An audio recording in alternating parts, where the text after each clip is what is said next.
올해 작가상 2021 리뷰고요. 그리고 올해는 누가 당선될지에 대한 제 생각도 말씀드리겠습니다. 전시가 오픈한 거는 어제, 그러니까 2021년도 10월 20일 수요일 날이었고 날씨가 되게 추웠거든요. 자전거 타고 가서 보고 왔어요.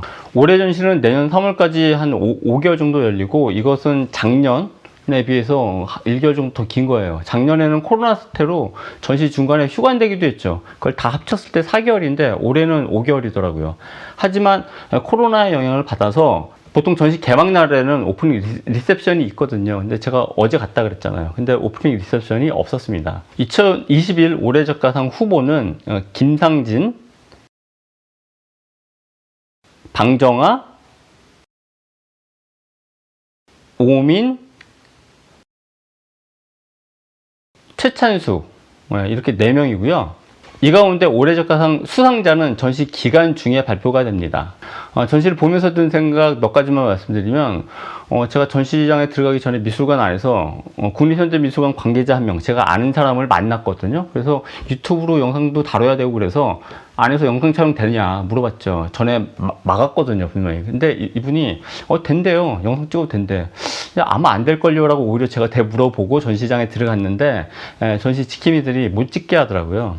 전시실마다 못 찍게 하더라고요. 그래서 올해 작가상에 한해서는 찍으면 안 된다라고 하더라고요. 그런데 제가 이미 처음에 몇 장을 찍었거든요. 그래서 형평성 차원에서 다른 전시실에서도 몰래 조금씩은 찍었습니다. 이번 초대된 4명의 작가들의 차이점은 뭘까? 일단 회화 작가가 1명 있고, 비디오 작가가 2명 있고, 다매체 작가가 1명 있어요. 이런 장르상의 구분 말고 차이점은 제가 봤을 때는 오민하고 나머지 3명의 어떤 그 대립 정도가 아닐까 이렇게 생각을 했어요. 오민의 작업에 설마 주제가 없진 않겠지만, 그러니까 서사나 주제가 선명하게 드러나지 않는 작업을 했더라고요. 그게 비디오가 테임에도 불구하고 서사나 주제가 선명하게 드러나지가 않습니다. 그에 반해서 나머지 3명의 작업은 주제 중심이 굉장히 강하고 더러운 이슈 파이팅하는 그런 작업들이 있더라고요. 그 전시 관람법에 대해서도 얘기를 하죠. 이거는 제가 유튜브 영상에서 여러 번 말씀을 드린 적이 있었죠. 저는 전시를 관람할 때 그 앞에 붙어있는 전시의 해설문을 잘 읽지 않고 전시를 봅니다. 이거는 장단점이 있어요. 먼저 안 보고 들어갔을 때는 내용이 뭔지 모르니까 동시대 미술, 현대 미술의 경우는 이게 뭐지 하고 이게 길을 잃기가 쉬워요. 그죠? 하지만 전시 해설물을 읽고 보게 되면 그 해설에 예속이 돼서 자신의 관람의 안목이 되게 비좁아지게 되고 해석의 폭이 이렇게 확장을 못하게 됩니다. 그리고 제 그 개인적인 경험칙을 말씀드리면, 저는 이렇게 작품 보고 평가하고 심사하는 일도 하잖아요. 그럴 때 작품의 해설문이 물론 제공되긴 하지만 그게 작품 당락에 어떤 결정적인 영향을 전혀 미치지 않거든요. 작품의 당락에 영향을 미치는 건 작품 그 자체밖에 없어요.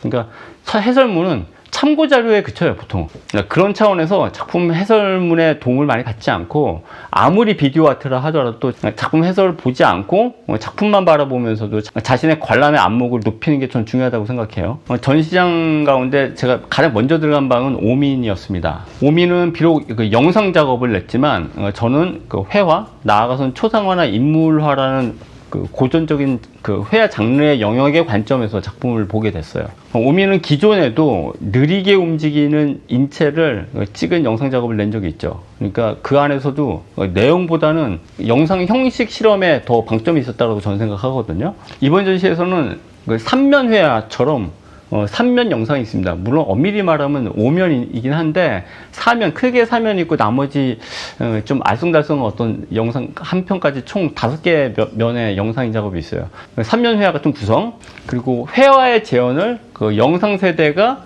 재해석해서 내놓는 것 같기도 했고, 화면이 이렇게 구성되어 있습니다. 그러니까 허밍하는 소리가 이렇게 들리고, 대사는 전혀 없고 무표정한 얼굴의 인물이 화면에 이렇게 배치가 되어 있어요. 그 나머지 한쪽에 카메라, 그리고 카메라 영상 스텝이 이게 배치가 되어 있어요. 그러니까 이 말은 다시 말하면 회화로 쳤을 때 모델, 그리고 그림 그린 사람, 그리고 화구, 붓하고 물감, 이걸 모아놓은 것처럼 보이거든요. 그러니까 이게 작가의 의도가 설령 아니라 하더라도, 오민의 의도가 아니라 하더라도 미술 창작의 방식, 영상 작업이 제작되는 그 방식에 대한 작업, 그러니까 메타 작업, 메타 미술 작업처럼 보이더라고요. 그래서 오민의 작업은 대사도 없고 영상만 나오기 때문에 해석의 단서가 되게 적습니다. 그리고 굉장히 간결한 구성을 갖고 있고, 오로지 단 한 점만 출품을 했더라고요. 두 번째는 김상진 작업인데요. 이날 저는 전시에 교사 생활을 30년 동안 한 친구랑 같이 동행해서 전시를 봤어요. 그래서 김상진 작업을 보면서 어떻게 생각했냐라고 얘기를 했더니 제가 먼저 이렇게 얘기했죠. 작업을 보면서 어떤 작업에서는 서태지 혹은 나중에 방탄소년단이 불렀던 교실 이데아 내지는 핑크 플로이드의 더 월에 수록된 Another Brick in the Wall이라고 있잖아요. 그 가사가 연상되는 작업도 있었다. 그러니까 근데 물론 이 두 노래는 엄밀히 말하면 교육의 문제점에 대해서 다룬 그 노래 가사이기 때문에 김상진의 작업하고 딱 맞진 않아요. 근데 친구도 김상진의 설치 작업을 보고 그 아이들의 발이 공중에 떠 있고 그 빈 책상하고 의자가 놓여 있는 그 모습을 보면서 몸은 교실에 남아있지만 그 머릿속 정신은 영혼은 그 메타버스에 가 있는 요즘 아이들의 풍경을 재현한 것처럼 보인다라고 저랑 이게 좀 일치된 견해를 보였고요. 김상진은 이 작업 말고도 회화라는 게 원래 어떤 대상을 가짜로 만드는 작업이 회화지 않습니까? 근데 미디어 작업에서도 똑같이 어떤 그 재현의 허구적인 그런 제작 방식을 약간 풍자한 작업. 김상진의 전시실은 아마도 거의 출품된 모든 작업이 유기적으로 연결은 아마 돼 있긴 하겠지만 제가 봤을 때 상대적으로 나머지 3명의 후보 작가들에 비해서 너무 많지 않나 이런 생각도 하면서 보고 나왔어요. 그리고 방정아.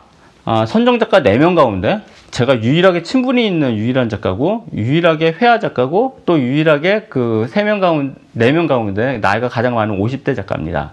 이 말은 세대 교체가 지금 되고 있다는 뜻이기도 하죠. 그래서 3명의 다른 작가에 비해서 유일하게 회화 작업을 냈을 뿐만 아니라 유일하게 80년대에서나 흔히 볼 수 있었던 걸개 그림을 출품했습니다. 그 올해 작가상 후보자가 이게 발표가 돼서 전시장에 가보면 역대 전시를 계속 가봤을 때 회화 작가들은 이상하게 설치 작업을 같이 냈더라고요. 그러니까 공성은 정도 빼놓고 거의 대부분 냈던 것 같아요. 근데 그거는 제가 추정하건대 회화 작가들이 자기한테 주어진 그 공간에 대한 그 부담감을 갖게 되는 것 같아요.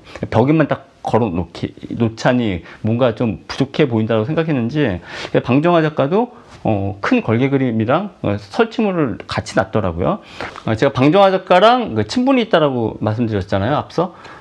제 책 한국 동시대미술 1998-2009의 2000년 파트에서 2000년도를 대표하는 작가 가운데 한 명으로 제가 인용한 적이 있었고요.